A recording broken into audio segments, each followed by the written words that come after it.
Praise the lord. ఈరోజు దేవుని వాక్యము కీర్తనలు 2:1-4 వరకు చూసుకుందాం. అన్యజనులు ఎలా అల్లరి రేపుచున్నారు, జనములు ఎలా వ్యర్థమైన దానిని తలంచుచున్నవి.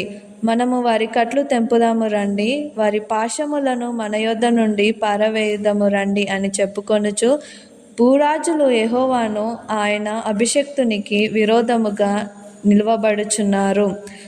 ఏలికలు ఏకీభవించి ఆలోచన చేయుచున్నారు. ఆకాశమందు ఆసీనుడగువాడు నవ్వుచున్నాడు, ప్రభువు వారిని చూచి అపహాసించుచున్నాడు అని దేవుని వాక్యం సెలవిస్తుంది.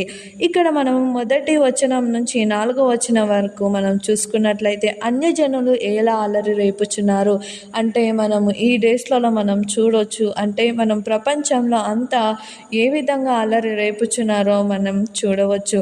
వారిని అందరినీ మనము అల్లరి నుంచి వాటిని అన్నిటి నుంచి తప్పించే మనకి ఆ శక్తి ఉండాలని దేవుడు కోరుకొనుచున్నాడు.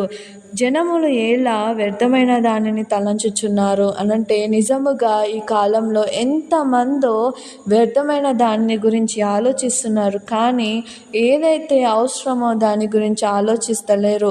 వ్యర్థమైన దాని కొరకు పరిగెత్తి వాళ్ళు అలసిపోతున్నారు.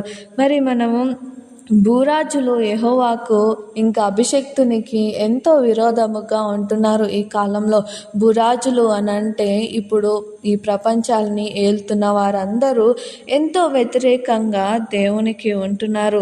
మరి వాళ్ళంతా ఏకీభవించి వాళ్ళు ఆలోచించి వాళ్ళందరూ ఈ విధంగా చేస్తున్నారు.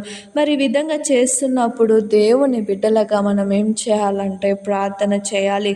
మనము దేవునికి ప్రార్థన చేయాలి. ఎవరైతే ఈ లోకంలో పడిపోతున్నారో, ఈ లోకంలో వ్యర్థమైన దాని గురించి వెతుకుతున్నారో, ఒకవేళ మనకి తెలిసిన వారు ఈ విధంగా ఉంటే వారి దగ్గరికి వెళ్ళి వారికి దేవుని గురించి చెప్పి వ్యర్థమైన వాటిని గురించి వెతుకొద్దని వారిని చెప్పుదాము. ఎందుకనంటే మన దేవుడు త్వరగా రాబోతున్నాడు. కాబట్టి ప్రేమైన దేవుని బిడ్డలారా, మనం అందరము దేవుని కొరకు పరిగెత్తుతాం. దేవుడి చక్కటి వాక్యాన్ని దీవించునుగాక.